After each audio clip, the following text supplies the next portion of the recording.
Assalamualaikum warahmatullahi wabarakatuh. Salam sehat semuanya. Kami dari kelompok 4 kelas A Ilmu Komunikasi Universitas Negeri Jakarta tahun 2023 akan memberikan video pembelajaran singkat mengenai Google sebagai media konvergensi. Dalam video ini kami akan memberikan informasi terkait sejarah, perkembangan dan juga contoh kasus yang berhubungan dengan Google. Berikut ini merupakan penjelasannya. Google adalah sebuah perusahaan yang berasal dari Amerika Serikat yang berfokus pada jasa dan produk internet. Google ini lahir dari sebuah proyek penelitian dari University Stanford yang kala itu pendirinya adalah Larry Page dan Sergey Brin. Nama Google sendiri lahir dari sebuah kecelakaan. Google itu dimulai pada tahun 1996. Saat itu, kedua pendirinya berkolaborasi untuk mengembangkan mesin pencarian yang semua dinamakan Backrub dan dioperasikan menggunakan server di kampus mereka yaitu Stanford University.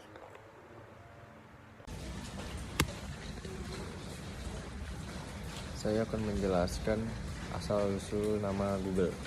Pada tahun 1997, Larry Page dan Sergey Brin menggantikan nama Backrub menjadi Google. Google merupakan istilah matematika untuk bilangan terbesar angka 1, yang diikuti oleh 100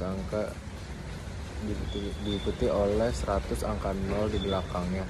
Nama ini diambil untuk menjelaskan misi Google sebagai sebuah gudang informasi yang tidak terbatas di internet. Akan tetapi, para investor saat itu salah mengeja nama Google.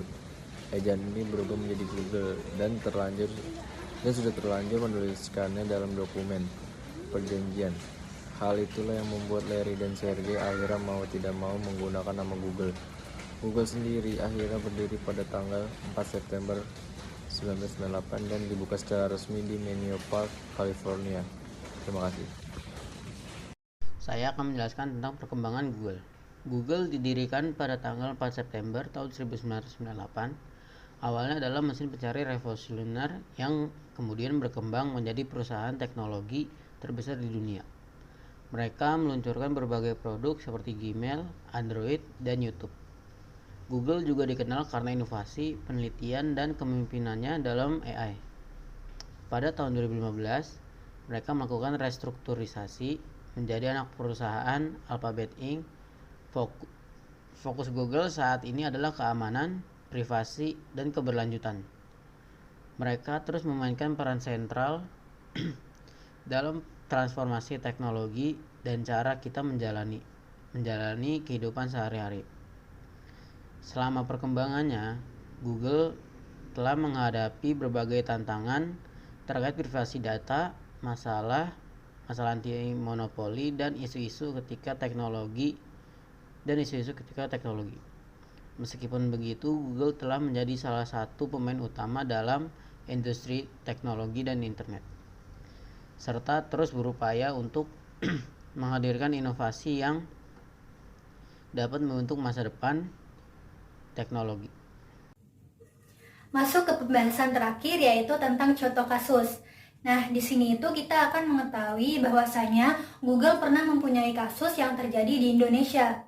Diketahui bahwa Google telah mendirikan kantor perwakilannya di Indonesia pada tahun 2011. PT Google Indonesia telah tercatat pada September 2011 di KPP Tanah Abang 3 sebagai sebuah badan hukum dalam negeri yang mempunyai status PMA dan merupakan dependent agent dari Google Asia Pasifik. Google Indonesia pernah mengalami kasus masalah pada pihak pemerintah Indonesia mengenai permasalahan pajak.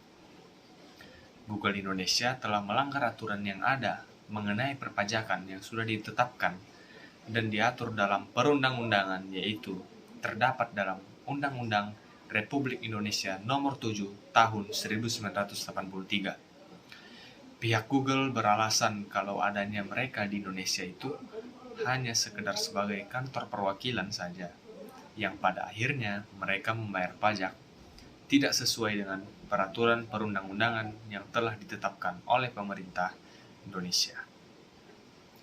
Menangani kasus Google tersebut, pihak pemerintah Indonesia melakukan beberapa upaya agar pihak Google bersedia membayar pajak sesuai dengan aturan yang berlaku di Indonesia. Upaya yang dilakukan oleh pemerintah diantaranya yaitu yang pertama memaksa dan juga mendesak Google untuk menjadi bentuk usaha tetap atau disingkat BUT. Upaya yang kedua yang dilakukan pemerintah agar Google mau membayar pajak sesuai dengan aturan, yaitu dengan melakukan tax settlement atau yang biasa disebut dengan negosiasi pajak. Upaya berikutnya yaitu melalui pertukaran data perhitungan pajak dengan pihak pemerintah Inggris. Sebab negara Inggris adalah salah satu negara yang berhasil memaksa Google juga untuk mau membayar pajak pada mereka saat berada di negara tersebut. Setelah melakukan berbagai upaya agar Google bersedia membayar pajak, pada akhirnya tahun 2017 pihak Google bersedia membayar pajak Indonesia sesuai dengan peraturan perundang-undangan yang berlaku. Nah, itu dia pembahasan singkat mengenai sejarah, perkembangan, dan juga contoh-contoh kasus yang terkait dengan Google. Semoga informasi yang telah disampaikan dapat memberikan manfaat bagi kita semua. Kami dari kelompok 4A mengucapkan terima kasih karena sudah menyaksikan video ini. Sampai jumpa di video selanjutnya.